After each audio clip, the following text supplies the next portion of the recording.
ঠান্ডা লাগে এবং এলমি একাডেমিক আলোচনার জন্য আস্তে আস্তে কথা বলতে হয়, কিন্তু জায়গাটা এরকম খুদে গরম হয়ে যায়। আমি কি করি বলে? এই জন্য শেষের দিকের একটু কথা বলি,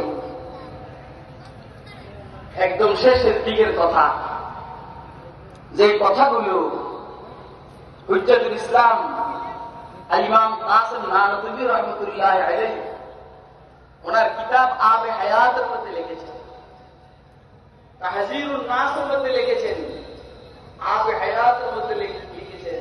এইখান থেকে ওগুলো আমি দেখছি আলহামদুলিল্লাহ, এটা অনেক আগের মোতালা, কিন্তু আমাদের আকাবেররা মুরব্বীরা এইখান থেকে আরো সহজ করছেন। খতমে নবুয়ত 3 প্রকার। আরেকটা কথা কাদিয়ানীরা বলে, খুব খেয়াল করেন, আরেকটা কথা কাদিয়ানীরা বলে, নবুয়ত রহমত কি রহমত না? আপনারা বলেন তো।